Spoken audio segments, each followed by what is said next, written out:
This is Jerry Hesch with the Hesch Institute in Henderson, Nevada, and this is a case of a neck injury 60 years ago that affected the upper cervical joint where the head and neck connect. And you can switch pages now. And I work at the Hesch Institute, and we treat complex musculoskeletal joint injuries. We have a clinic in Henderson, Nevada, very close to Las Vegas, Nevada. Our website is www.heschinstitute.com. That's spelled H-E, S like Sam, C-H.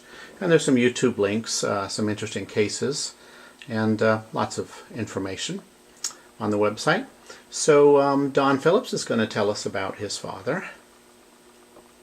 Hi, my name is Don Phillips. My father, Frank Phillips, in 1951 was in the Air Force and stationed in Yuma, Arizona.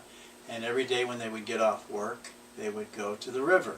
And one day, and they would jump in. And one day they went there, and he jumped in the river, and the sand had shifted, and he hit the sand with his head and basically knocked him out. He was floating down the river. He said he could remember hearing, but he was discombobbled. He just wasn't right. So they took him to the medic, and he didn't, he's 21 years old. He didn't want to stay there. So he told him, "Oh, no, I'm fine." So for 61 years, basically, he had a problem with his neck. I talked to him about Jerry, who's I've seen over the last few years periodically. He's done a lot of good for me and people that I know. So finally my dad agrees to see Jerry, and Jerry found a problem in the upper cervical and fixed it. And my dad, for a week, I live in Las Vegas, he lives in Bend, Oregon. Every day for a week, and he called me and he told me he couldn't believe his neck was better. So he had this injury for 61 years. And I just wanted to share this with you, and thank you. How long has it been since we treated him?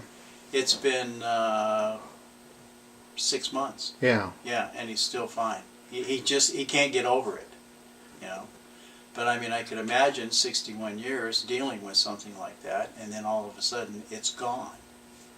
And what does he tell you? How does he feel? What does he He says it just doesn't hurt like it used to. I mean, he keeps telling me, my neck feels fine. He says my neck doesn't hurt. So it had pain and a distinct restriction? I think it would come and go, and but he's just in awe of it. He just can't believe it.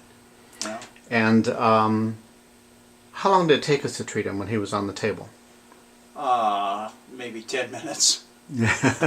if my recollection is correct, it was about 2 minutes. Yeah. Well, I mean, first you have to diagnose. First you have to screen him and make sure there's nothing that tells you not to do that treatment. Right. You have to take a history and all of that stuff. Yeah, but once we got our hands on the joint. I mean, when you came up from the knees and the ankles and everything, when you got there, yeah, it was just, it was done.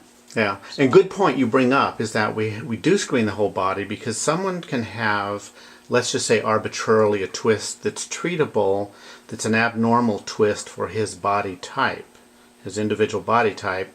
We compare sides to sides, and we start at the feet and work our way up. And the reason we do that is the upper neck can be like one of the highest points of compensation, such that it's driven by something else reflexively, and so you really at times need to treat another part of the body. But with respect to your father, he did not have that. He had a distinct injury right there to the upper cervical, no compensation anywhere else, or no primary cause elsewhere, such that it needed direct treatment right there, and he was amazed and pleasantly surprised. I won't forget him, and I'm so glad he's better. Thank you so much. Thank you, Jerry.